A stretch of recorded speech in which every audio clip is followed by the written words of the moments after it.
이제 내일부터 드디어 선교가 시작이 됩니다. 제가 설교 준비하려고 요 며칠 동안 사무실에 있었는데 목포 담당 목사님께서 계속 집에 못 들어가시고 준비하고 계시더라고요. 여러분들께서 많이 기도해 주시고 또 이제 선교가 시작이 되는데 가지 못하시더라도 많이 또 응원해 주시길 바랍니다. 선교 바로 전날 이렇게 말씀 설교가 배정이 되어서 어떤 말씀을 전할까 고민을 하다가 이 말씀을 같이 좀 보면 좋겠다라는 생각을 했습니다. 그래서 오늘 말씀 제목은 선교에 미련한 것입니다. 한국 교회가 뭐 문제가 많다라는 말은 우리가 많이 듣기도 하고 또 우리도 많이 하기도 합니다. 예전에는 사람이 되려면 교회 가라고 했는데 요즘에는 교회 가면 사람 버린다라는 말을 우리가 슬프지만 또 듣곤 하는 것 같습니다. 제가 이제 학교 다닐 때만 해도 학창 시절 때만 해도 저희 집에 그때는 이제 저만 교회를 다녔었거든요. 저희 어머니는 그때 교회 안 다니셨는데 그런데도 교회 나가면은 삐뚤어지지는 않으니까 나가는 걸 뭐 싫어하진 않으셨습니다. 어차피 그 시간에 PC방 가는 것보다는 낫잖아요. 그래서 이제 교회를 갔는데 뭐 교회 가서 친구들이랑 PC방 간다라는 생각은 못 하시고 그래도 이제 교회 가면은 삐뚤어지지는 않으니 이렇게 뭐 싫어하지는 않으셨습니다. 근데 요즘에는 그런 분위기 같지는 않습니다. 그러다 보니까 사람들이 이런 이야기를 많이 합니다. 교회를 보면서 초대교회로 돌아가자, 이런 이야기를 많이 합니다. 초대교회를 오늘날 교회를 해석하고 해결하는 기준점으로 많이 제시를 하곤 합니다. 일면 맞습니다. 그러나 우리가 성경을 잘 보면은 신약 성경을 보고 또 특히 바울 서신을 잘 보면은 초대교회에 문제가 없었던 것이 아닙니다. 오히려 문제가 더 많기도 했고 심지어 지금도 용납할 수 없는 그런 문제들이 교회 안에 굉장히 많았던 것을 우리는 성경을 통해 볼 수 있습니다. 사실 이 바울 서신은 우리 시대까지 아울러서 어떤 불특정 다수에게 주기 위해서 공통적인 메시지를 전하는 목적으로 기록된 책은 아닙니다. 하나님께서 그렇게 사용을 하시는 것이지 그 저자들이 그것까지 다 염두에 두고선 기록했다고 볼 수는 없습니다. 오히려 바울 서신은 굉장히 구체적인 그 정황 가운데서 목회적인 해결책을 주기 위해서 바울이 그 교회들을 향해 직접 글을 쓰고 있는 것입니다. 즉 교회들이 당면했던 그 각 교회마다 그 문제점들이 있지 않습니까? 그 구체적인 그 상황들을 해결해 주기 위해서 거기에 답을 주기 위해서 사도 바울이 편지를 쓴 것이었습니다. 그래서 이 바울 서신에는요 교회의 문제점들이 고스란히 드러나 있는 것을 우리가 볼 수 있습니다. 특히 고린도 교회는 교회의 문제 백화점이다 라고 할 수 있을 만큼 굉장히 많은 문제점들을 가지고 있었습니다. 뭐 학자들에 따라서 10가지 뭐 그 이상으로 이렇게 나누기도 하는데요. 그 고린도 교회 안에 음란의 문제, 뭐 당파의 문제, 교회 안에 법정 소송의 문제, 목회자 사례비 문제, 뭐 굉장히 많은 이게 한 교회 안에 있었던 문제입니다. 아주 엉망이었던 교회입니다. 우리 삼일교회는 정말 좋은 교회입니다. 이 고린도 교회의 문제 중에 특히 가장 기반이 되는 그 문제가 무엇이었냐면요, 바로 과시의 문제였습니다. 평판의 문제였습니다. 당시 그 헬라 문화권 안에서 그리고 유대 사회 안에서 이 평판은 전부였습니다. 수치를 당하지 않는 것, 미련하게 보이지 않는 것, 지혜 있어 보이는 것, 이것이 당시 사람들의 기반이나 마찬가지였습니다. 그래서 이제 고린도 교회를 보면은 게바를 앞세워서 또 바울을 앞세워서 또 아볼로를 앞세워서 자신들을 과시하는 것을 우리가 볼 수 있습니다. 그리고 당시에 이 고린도에 철학자들이 오면은 그 철학자들의 그 말을 듣기 위해서 굉장히 많은 사람들이 모이기도 했고 직접 그들의 삶에 따르기도 하는 일들이 빈번히 일어났습니다. 그런데 그와 마찬가지 일들이 이 고린도 교회 안에도 그대로 나타났던 것입니다. 나는 이 사람과 연출이 있다. 나는 이 똑똑한 사람과 연출이 있다. 그리고 나는 미련하지 않아. 이렇게 과시를 하고 자신의 평판을 중요하게 생각하고 수치당하지 않고 지혜 있어 보이고 미련해 보이지 않는 것, 이것이 굉장히 중요했습니다. 이것은 고린도라는 도시가 사실 그리스 아테네에 굉장히 큰 영향을 받고 있었기 때문입니다. 고린도라는 도시는 그 육지와 육지 사이 그 지역에 위치해 있었습니다. 그래서 지리적으로 항로의 중심지가 되었고요. 그래서 로마와 아시아를 잇는 그 주요한 항구들이 많이 위치해 있었습니다. 그러다 보니까 자연스럽게 상품 교환이 일어나고 무역이 발달하고 또 경제가 발달하고 그 결과 고린도는 그리스 그 큰 지방에서 사실 가장 부유하고 가장 개방적이고 그런 국제도시가 됩니다. 이에 성공과 번영 그리고 많은 배들이 이렇게 왔다가 무역만 하고 가지 않습니까? 그러니까 엄청난 향락이 발달한 그런 도시가 됩니다. 문화적으로는 굉장히 실용주의적이었고 종교적으로는 다원주의가 발달하게 됩니다. 사실 이러한 특징은 오늘날 우리가 살아가는 이 현대사회도 사실 비슷한 것 같습니다. 다원주의이기 때문에 중요한 것은 그 당시 고린도에서 옳고 그름이 아니었습니다. 뭐가 가장 설득력 있냐입니다. 뭐가 가장 지혜로워 보이냐, 뭐가 가장 미련해 보이지 않느냐, 이것이 가장 중요했습니다. 그리고 그에 따르는 평판, 명예가 전부인 그런 사회였습니다. 여기에서 우리가 생각해 볼 것이 있습니다. 바로 이렇게 세상의 지혜를 추구하는 이런 렌즈로 볼 때, 그 고린도의 그 렌즈겠죠? 그 렌즈를 통해서 볼 때 십자가의 복음은 당시에 그리 빛날 만큼 가치 있는 소식이 아니었다는 사실입니다. 그 세상의 그 렌즈를 통해서 볼 때 십자가의 복음은 어리석고 미련하기 짝이 없는 그런 소식이었습니다.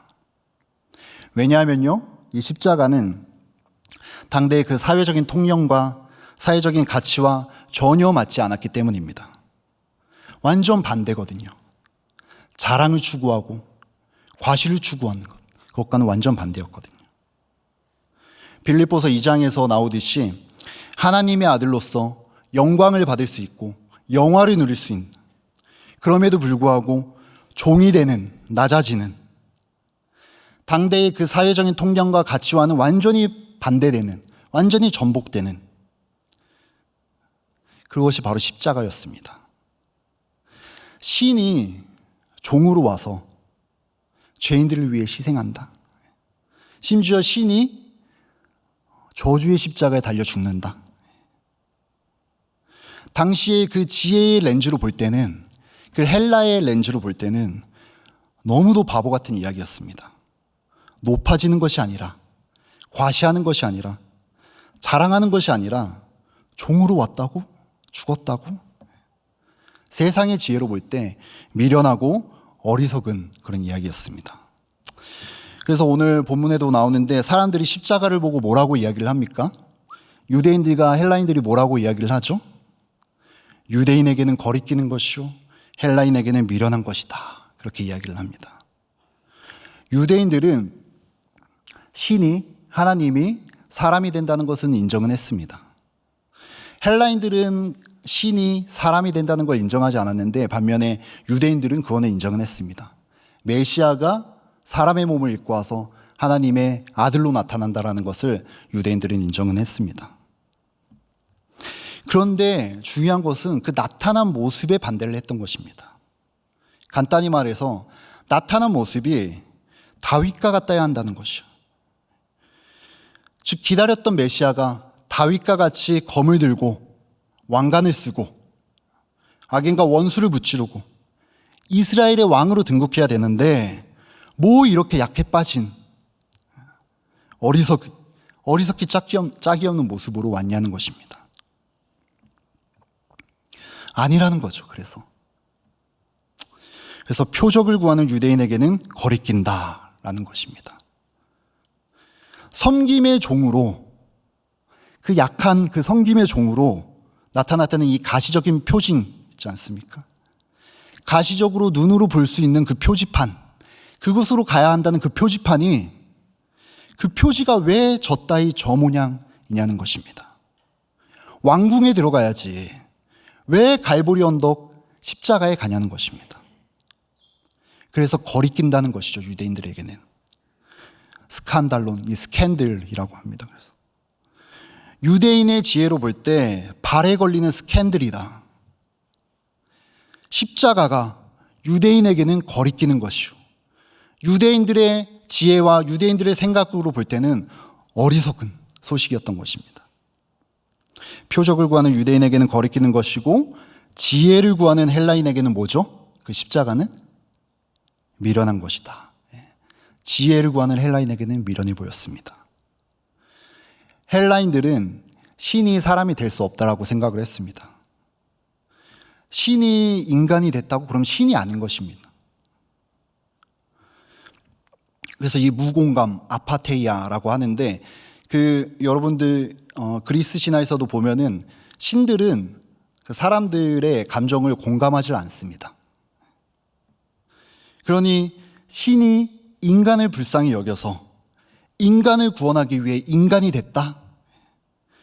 이 헬라인의 지혜와 헬라인의 철학으로 볼 때 이것은 바보인 거예요. 바보. 그러니 십자가는 미련하다, 바보다, 어리석다는 거죠. 지혜가 아니라는 거예요.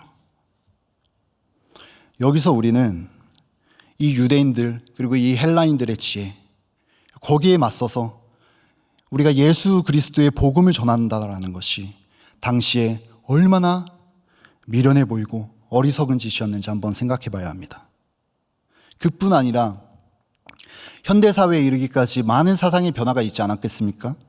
그에 맞서서 예수 그리스도의 그 낮아지는 복음을 전한다는 것이 도대체 얼마나 어리석고 어떤 의미인지 조망해 볼 필요가 있습니다.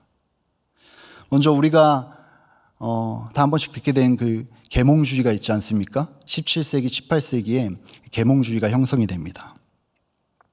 이 정신을 간단히 말하면은 인간의 이성의 기초에서, 인간의 머리에서 나오는 이성의 기초에서 세계에 대한 해석을 다시 할 수 있다는 것입니다. 곧 이 근대 이전에는 우리가 경험하는 이 세계를 초월하는 절대 진리죠. 절대 존재인 이 신의 계시가 진리를 형성을 했는데, 이제 근대로 넘어오면서 보편 존재인 인간의 이성으로 세상을 우리가 다 해석하고 세상을 우리가 다시 질서를 잡을 수 있다는 것입니다. 그 결과 17세기, 18세기 유럽에서는 정치, 철학, 경제 모든 면에 있어서 굉장히 큰 혁명적인 변화가 일어납니다. 인간의 타고난 이 합리성에 근거해서 세계를 해석하고 다시 이 사회를 잘 구축해 갈 수 있다라는 믿음이, 확신이 생겨난 것이죠. 이 확신은 자연히 그 낙관적인 역사관을 가지고 오게 되고 할 수 있다는 것이죠. 인류의 역사가 진보하고 더 행복한 사회, 인간의 이성으로 세울 수 있다라고 이야기를 하는 것입니다. 인간의 마음의 실상, 얼마나 오염되고 뒤틀려 있는지 그 타락의 비극성은 알지 못한 채 말이죠. 여러분, 인간과 인간의 만남은 죄인과 죄인의 만남입니다. 그래서 죄인이라 하는 것은 단순히 무언가를 잘못하는 존재를 이야기하는 것이 아니라 무언가를 잘못할 수밖에 없을 만큼 절대선이신 그 창조주 하나님과 완전 뒤돌아서 있는 그런 존재라는 것입니다. 그러니 생각해 보시기 바랍니다. 인간의 이성이라는 것, 인간의 합리성이라는 것은 그 창조주와 우리가 죄인이기 때문에 완전히 뒤돌아서 있기 때문에 그걸로 사회를 우리가 바르게 건설할 수 있다는 그런 믿음은 사실상 굉장히 순진한 망상에 불과했던 것입니다. 이 사실이 20세기로 넘어오면서 지난 세기죠. 경제 대공황이라던가 세계 대전이라던가 이런 것을 거치면서 확인이 됩니다. 그러니까 이 세상이 인간의 이성이라기보다는 개인과 집단의 이기적인 욕망에 따라서 움직이고 있다는 사실이 확증이 된 것입니다. 그래서 이 사람들이 가지고 있었던 그 이성, 합리적인 생각 있지 않습니까? 이에 대한 엄청난 회의가 일어나기 시작합니다. 자연스럽게 이 근대성, 모더니즘의 틀을 완전히 해체해버리려는 그런 사상의 조류가 나타납니다. 이를 여러분들 많이 들어보셨을 텐데요. 포스트 모더니즘이라고 하죠. 포스트 후죠. 이 후 근대성의 특징이 무엇입니까? 근대성은 세계 내재적인 보편적인 인간의 이성을 가지고 세상을 해석할 수 있다는 것이죠. 그런데 이 후 근대성은 보편 존재가 아니라 개별 존재, 즉 나, 너. 이 실존의 경험이 굉장히 중요합니다. 여기서 실존이라는 말은 우리 보편적으로 이야기하는 인간, 어떠한 그 집단적인 인간을 이야기하는 것이 아니라 개별 존재인 지원이와 형주, 이렇게 우리 개별 존재인 나와 너, 이렇게 이야기하는 것입니다. 이 근대에는요, 철수와 영희가 같은 지평에 있었는데 그것이 완전히 이제 깨지게 된 것입니다. 저와 지원이와 우중이가 죄송합니다 목사님 의견이 다르더라도 같은 지평 위에 우리가 있었다는 것이 의심하지 않았습니다. 하나의 선이라는 합일점을 향해 우리가 갈 수 있다는 믿음이 있었습니다. 그런데 19세기를 지나고 지난 세기 이제 중반에 넘어서면서 이러한 인간 이성에 대한 그 의심이 생기기 시작하고 모든 것을 해체해버리기 시작한 것입니다. 그래서 이렇게 이야기를 하는 거죠. 네가 믿는 진리는 존중해. 그런데 그건 나한테 강요하지는 마. 왜냐하면 그건 언제까지나 너한테 진리이지 나한테는 진리가 아니거든. 종교? 신앙의 영역이란 철수와 영희와 지원이와 다 다른 거야. 그렇게 이야기를 하게 되죠. 다원화될 수밖에 없는 것입니다. 그런데요, 여러분, 2000년 전에 이 고린도라는 사회가 놀랍게도 이와 굉장히 비슷한 모습을 가지고 있었습니다. 같은 1세기라 하더라도 예루살렘과는 완전히 다른 또 사상의 조류를 가지고 있었던 것입니다. 그 사회에는요, 정말 많은 그 가르침들이 난무했습니다. 매우 세련돼 보이고 매우 지혜롭게 들리는 가르침들이 횡행하였습니다. 그런 지식들이 자유롭게 교환이 되던 그런 사회였습니다. 그래서 우리가 사도행전 17장을 보면은 그리스 아테네, 이 아덴에 가서 사도 바울이 전도를 복음을 전하면서 뭐라고 이야기를 하죠? 장터에서 만난 사람들, 아고라에서 만난 사람들, 그 사람들과 날마다 변론을 했다라고 이야기를 합니다. 그런 가르침들이 정말 난무하는 사회였습니다. 사도행전을 보면은 알 수 있듯이 그들이 여러 신들을 섬기는데 혹시라도 빼먹은 신이 있을까봐 그 단을 뭐라고 이름을 짓습니까? 알지 못하는 신에게라고 단을 짓고 사람들이 거기에 이제 절을 하고 섬기기도 합니다. 이 현대의 굉장히 포스트 모던적인 이 정신이 당시 아테네, 이 고린도에 팽배했다는 것입니다. 옳고 그름보다는 진짜 많은 가르침들, 많은 지혜들, 많은 변론가들의 이야기들이 난무했습니다. 요즘으로 말하면은 욜로, 소확행 이런 걸로 또 설명이 될 수도 있을 것 같아요. 옳고 그름이 중요한 것이 아닙니다. 굉장히 미학적이고 아름다움을 추구하고 굉장히 그런 다원적인 사회였습니다. 그러니까 그 변론가들, 그 시장의 장터의 변론가들, 그 정원의 변론가들, 즉 내가 어떤 스승, 어떤 변론가 밑에서 배웠느냐가 너무나도 중요했던 것입니다. 그것이 나의 명예와 직결되는 사회였습니다. 그런데 그것이 고린도 교회에도 그대로 나타나고 있었다는 것입니다. 그래서 뭐라고 나오죠? 나는 바울파니, 아볼로파니, 베드로파니 하며 서로 다툰 것입니다.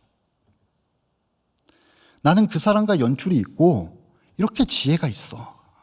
이렇게 미련하지 않아. 이야기를 한 것입니다. 그런데 우리가 여기서 봐야 할 것이 있습니다. 사도 바울이 그런 고린도에 편지를 쓰면서 처음으로 강조했던 메시지가 무엇입니까? 바로 이것입니다. 십자가의 도가 멸망하는 너희에게는 그 지혜 있다고 말하는 헬라인들과 유대인에게는 미련한 것이지만 구원을 받는 우리에게는 하나님의 능력이라 이렇게 이야기를 합니다. 바울은요, 이런 도시에 살고 있었던 그들의 시선을 저기 사형틀로 옮깁니다. 그리고 세상의 통념과는 완전히 반대되는 그곳에서 하나님의 지혜가 나타난다라고 이야기를 합니다. 헬라의 지혜가 자신들이 말하는 그 아름다움이 미련해 보이지 않는 그것이 난무했던 그 사회에서 그들의 시선을 저 사형틀로 옮기고 있는 것입니다. 그곳에서 진짜 지혜가 나타난다 이야기를 하고 있습니다. 그리스도가 하나님의 능력이요 하나님의 지혜니라. 그럼 이게 제정신일까요? 당시에 이게 정상적으로 들렸겠습니까? 당대의 그 십자가는요, 그렇게 고상하고 세련된 표현이 아니었습니다. 매우 거친 표현이었습니다. 그런데 우리는 너무 세련되어 있지 않습니까? 이 십자가마저도 현대의 정신에 맞춰야 하기에 아름답게 포장지로 막 싸죠. 이 거친 십자가. 지금 이 현대의 사회적 통념과 가치와는 완전히 반대되는 이 거친 십자가를 우리가 전하면서도 미련해 보이지 않으려고 부단히도 애를 씁니다. 당시 그 지혜를 추구하는 헬라 문화 안에서 십자가는 매우 거칠어서, 너무 거칠어서 마음에 거슬리는 표현이었습니다. 만약에 여러분이 길을 가다가 십자가 처형을 보게 된다면은 멀리 돌아가야 할 만큼 정상적인 멘탈리티로는 볼 수 없는 그런 끔찍한 사건이었습니다. 아이들한테는요, 절대로 말해서는 안 되는 금기사항이었습니다. 이 십자가는요. 근데 바울이 뭐라고 이야기하죠? 거기서, 그 사형틀에서 하나님의 지혜가 나타난다 라고 이야기를 합니다. 거기서 우리를 구원하는 하나님의 능력이 나타난다라고 말하고 있습니다. 세상의 지혜가 아니라요. 세상의 지혜로는 도무지 알지 못하는 구원의 능력이 그 십자가에서 나타난다라고 이야기를 합니다. 죄인을 구원하시는 하나님의 지혜가 거기에 있다. 헬라의 지혜가 넘쳐나는 그 세상 가운데서 얼마 전에 한 20년 전이었겠죠? 십자가 형틀에 달려 죽은 그에게, 오직 그에게 구원이 있다고 하는 이 소식이 당시 사람들에게 얼마나 어리석게 들렸겠습니까? 그 지혜가 넘쳐나는 그 고린도 그 도시에 그 십자가, 그 사형틀에서 오직 그에게서만 지혜가 있다라고 말하는 이 소식, 이것을 전하는 것이 얼마나 미련해 보였겠습니까? 얼마나 바보같이 들렸겠습니까? 여러분, 우리는 이런 생각을 좀 해볼 필요가 있습니다. 과연 바울이라고 해서 그렇게 전도하면서 미련하게 보이고 싶었을까요? 과연 바울이라고 해서 그렇게 어리석게 보이고 싶었을까요? 여러분, 이 사람은요, 여러분 다 아시듯이 둘째가라면 서러울 만큼 탁월한 학식을 가진 자였습니다. 과거에는 자기가 가지고 있었던 학식, 그 지혜, 이성, 경험을 다 동원해봐도 저 저주받은 나무 형틀에 달려 죽은 이에게서 오직 그에게만 구원이 있다라고 말하는 이 소식은 좋은 소식이 될 수가 없었습니다. 나쁜 소식, 아주 불경한 소식이었죠. 무식한 소식이었습니다. 그래서 그는요, 붕괴했고요, 그 열심히 그를 집어삼켜서 사람들을 박해하며 다녔습니다. 그는 유대인 중에 유대인으로, 이 소식은, 이 십자가는 매우 거리끼는 소식이었습니다. 그는 가말리엘이라는 당대 그 유대 사회에서 가장 존경받는 그 선생에게 수학했던 자입니다. 그에게 유학했습니다. 그리고 예루살렘으로 오기 전에 어디에 있었죠? 다소에서 성장했죠. 여러분, 다소라는 이 도시는요, 작은 마을이 아닙니다. 촌동네가 아닙니다. 로마 제국이 다스리는 길르기아의 그 지방의 정치적인 중심지였습니다. 그러니 그는 당연히 헬라어에 능통했고요. 당대 지식인으로서 알아야 될 모든 지식들을, 사상들을 다 알고 있었던 그런 자였습니다. 근데 그런 그가, 이 유대 전통과 헬라 철학에 탁월했던 그가 오늘 이 편지를 보내면서 이렇게 말하고 있는 거예요. 유대인은 표적을 구하고 헬라인은 지혜를 구하나 지혜를 찾으나 나는 저 거친, 저 미련해 보이는 십자가에 못 박힌 그리스도를 전한다. 세상의 관점으로 봤을 때는 제정신이 아니었습니다. 세상의 지혜의 렌즈로 봤을 때는 미친 거였습니다. 제가 앞서 이야기했듯이 당시 고린도사회는 평판이 전부인 사회였습니다. 그러니까 정말 미련해 보이지 않는 것, 지혜로워 보이는 것, 너무나도 중요한 사회였습니다. 그것이 그 사람의 명예와 또 성공과 직결되어 있는 사회였습니다. 그럼 우리도 마찬가지 아니겠습니까? 제가 아까 말씀드렸듯이 비슷한 사상의 조류 가운데 우리가 살아가고 있다고 말씀드렸습니다. 다른 사람들이 나를 어떻게 볼까? 나를 어떻게 인식할까? 나를 얼마나 미련해 보이지 않게 할까? 이 평판에 우리가 목숨을 거는 사회에 살고 있습니다. 그래서 우리 신앙에 어떤 갈등이 발생하는지 아십니까? 어떤 모습이 우리도 모르게 나타나는지 아십니까? 우리가 그리스도인이지만 복음을 전하지 않습니다. 왜요? 바보처럼 보이고 싶지 않거든요. 미련해 보이고 싶지 않거든요. 나에 대한 평판을 지켜야 되거든요. 그런데 바울은 그 바보처럼 보이는 길을 갔습니다. 왜 그랬을까요? 저들이 미련하게 보는 그 십자가의 도가 자신에게는 구원을 가져다주는 하나님의 능력이었거든요. 그래서 그는 사람의 지혜보다 하나님의 어리석음을 신뢰했고 사람의 강함과 사람의 똑똑함보다 하나님의 약함을 의지했던 것입니다. 그러면서 자랑하는 자는 주 안에서 자랑하라 라고 권하면서 세상이 미련하게 보는 십자가의 도를 자랑하는 사람이 되었던 것입니다. 세상이 어리석게 보고 바보같이 보는 십자가의 도만 자랑하는 자가 되었던 것입니다. 우리는요, 이 자랑을 눈여겨볼 필요가 있습니다. 왜냐하면 우리 인생의 방향은, 우리의 방향성은 그 사람이 자랑해서 드러나기 때문입니다. 자기가 항상 어디에 투자를 해서 얼마의 수익을 얻었는지 늘상 이런 이야기를 일삼는 사람들은 재물을 쫓는 사람들이겠죠. 또 자기가 어느 학교를 나와서 어디에서 수학했는지를 늘 자랑한다면은 그는 학벌이라는 명예를 쫓는 사람입니다. 또 자기가 무엇을 보고 무엇을 먹고 무엇을 마시고 또 어떤 유명한 사람과 즐겁게 보냈느냐, 날마다 이것을 자랑하는 사람은요, 그는 쾌락과 평판을 쫓는 사람일 것입니다. 근데 여러분 아십니까?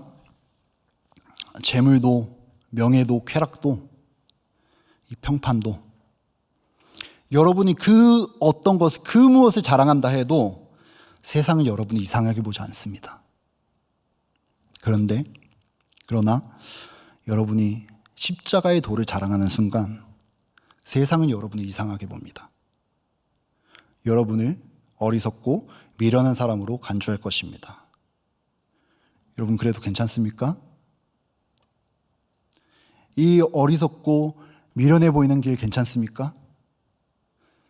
헬라인들, 유대인들, 이들이 볼 때 이 미련한 길, 이 바보 같은 길, 세상의 지혜로 볼 때 이보다 어리석은 길이 어디 있습니까? 괜찮습니까? 이 전도에 미련한 행동, 이 선교에 미련한 것, 여러분 괜찮습니까? 오직 구원의 능력을 아는 자만이 괜찮을 수 있습니다. 왜냐하면 우리는 우리가 가는 그 길에서 그분의 영광을 보았거든요. 진짜 이것만이 실제라는 것을 우리는 알거든요. 여러분은 지금까지 누구의 시선 앞에서 인생을 살아오셨습니까? 아니, 지금 누구의 시선 앞에서 여러분 살아가고 계십니까? 세상의 시선입니까? 아니면 그 세상이 어리석게 보는, 미련하다고 하는 그 길로 가신 주님의 시선입니까? 우리 이 시간 함께 기도했으면 좋겠습니다.